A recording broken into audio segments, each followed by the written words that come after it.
Hello everyone, and welcome to After Alexander. Episode 77, The Battle of Raphia.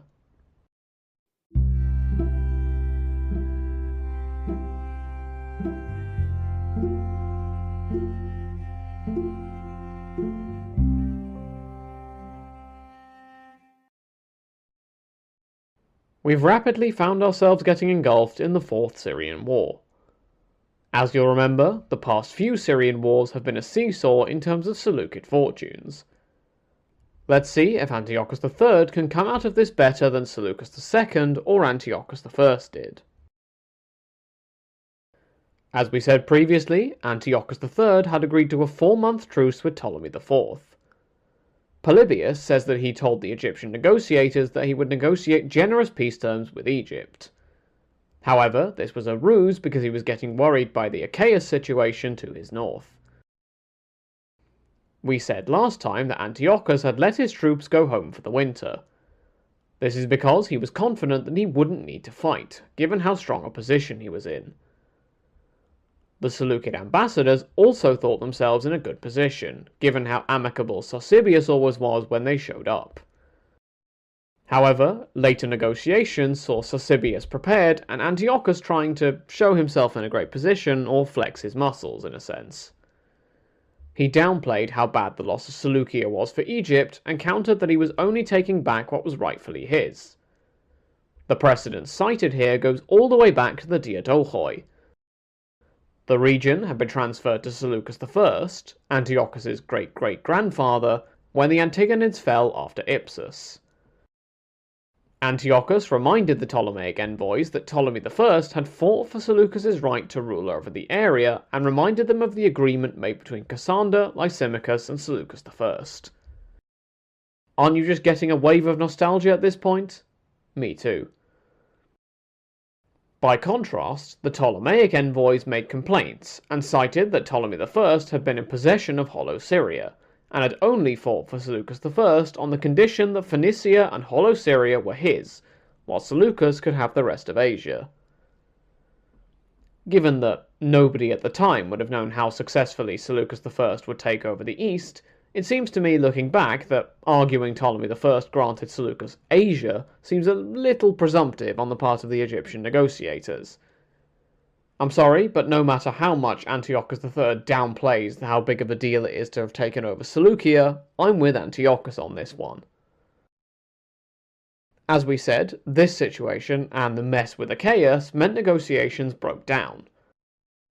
In the spring, Antiochus invaded, with the intention of breaking what was left of Hollow Syria's resistance. For his part, Ptolemy supplied one of his generals called Nicholas at Gaza. This, and the cooperation of the Ptolemaic admiral Perigenes, made Nicholas confident. He took over a pass called Platanus and waited near Porphyrion for Antiochus to show up.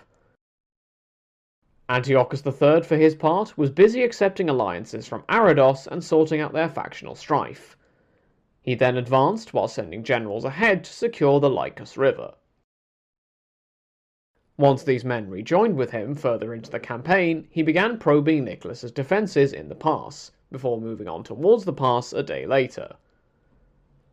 Battle lines were drawn, as Antiochus was determined to get past, while Nicholas was equally determined to stop him.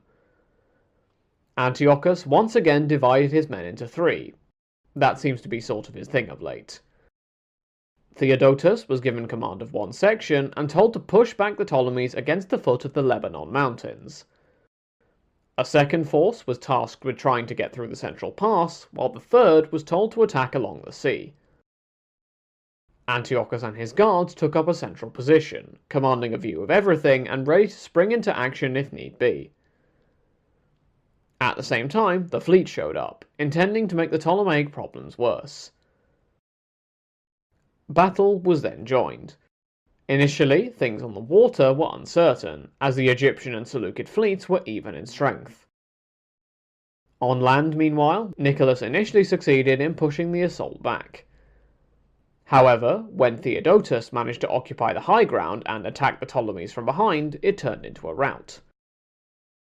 The Egyptian army was either captured, killed, or ran away to Sidon, with Perigenes himself also running away. Antiochus III ignored Sidon and instead continued on, taking Tyre and Philataria. Antiochus was now sure of victory, as the conquered territories could feed his armies. What follows is more victory against the town garrison and a defection from the Ptolemaic camp. This desertion was soon bolstered by another, who brought 400 mercenaries over to the Seleucid side. Antiochus pushed on, becoming so successful that the Arab tribes in the area joined him. After a spate of conquests, Antiochus found out that a Ptolemaic garrison was in Arab territory harassing his new allies. He besieged their town and captured it, dispatching garrisons to hold the city and make his conquests safe. He then returned to Ptolemais for the winter of 218 BCE. Now, Bevan writes that the taking of Palestine by the Seleucids seems to have happened during the winter, given that we know Raphia and Gaza were Seleucid possessions by 217 BCE.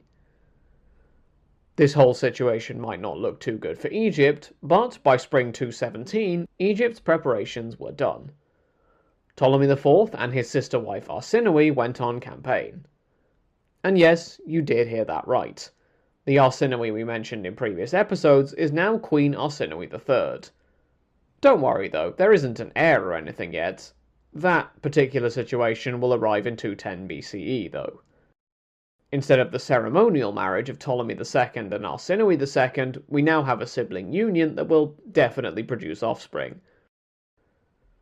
Anyway, the Egyptian forces moved out of Pelusium and into the desert. After 5 days, they arrived at Raphia. The Seleucids moved in closer, and during the staring match before a conflict, Ptolemy was almost killed by Theodotus, the turncoat servant.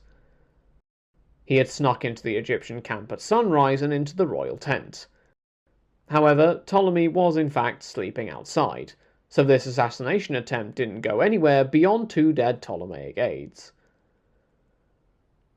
The Egyptian army began to feel the pinch. They had the desert to their backs, while Antiochus had fertile farmland behind his. So, on day 6, the Egyptians readied for battle, with Arsinoe riding in front of the men and rallying them. The two armies then engaged, in the only battle we know of where Indian elephants fought African elephants. First, the cavalry and light army forces engaged, with neither side coming out the clear winner. Now, as we said, there were Indian and African elephants both present at the battle. Continuing this theme of duality, we also have both kings present. Antiochus led his right, and Ptolemy led his left, meaning they would actually have been directly facing each other. However, the elephants were causing trouble for the Ptolemies, who fell into confusion. Antiochus seized his chance, and used his light forces and horsemen to punch through the left flank of Egypt's army.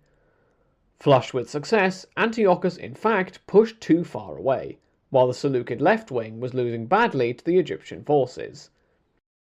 At this juncture, the Egyptian phalanxes they'd spent so long preparing were ready. The Seleucids were routed. All except the Immortals ran away immediately, with the Immortals doing what they could and then running themselves. Antiochus's aides noticed the trouble the main army was in, and Antiochus rushed back, but he did so too late. The Seleucid army was retreating towards the town of Raphia. Antiochus had been defeated. The Seleucid forces camped at Raphia for the night. However, Antiochus wanted to get further away from Ptolemy IV, and so the next day made for Gaza. Here he sent a message asking to bury those who had died. Apparently, this is a staple message acknowledging defeat. Ptolemy wasn't in a hurry to press his advantage, and settled for territories to return to how they'd been before the war. In other words, the Seleucids were once more locked behind the Lebanon mountains. Ptolemy then toured Palestine, where locals fell over themselves to come back to the Egyptian fold. For his part, Antiochus was now glancing northwards. After all, the impact of the victory of Ptolemy IV wasn't clear. Who knew if Achaeus would now sweep down into Syria and try to sway the population away from a battered Antiochus? Accordingly, once he made it to Antioch, Antiochus rapidly negotiated with Ptolemy IV, sending a delegation headed by his nephew Antipater. He found a receptive audience in the lackluster Ptolemy, and a truce of a year was agreed, with a proper peace treaty seemingly following soon after. The glimmer of hope here is that Antiochus did manage to take Seleucia back. His father must have been whooping in triumph from the afterlife. That said, as you probably gathered from Ptolemy's attitude earlier, Hollow Syria would not remain a Seleucid possession.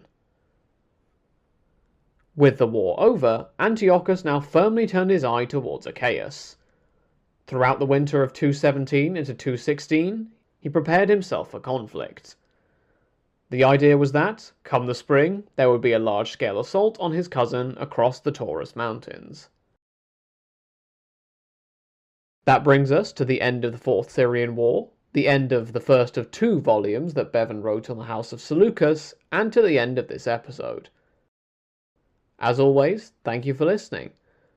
Feel free to get in touch at the show's email address for any questions or comments. Until next time, have a great week, everyone.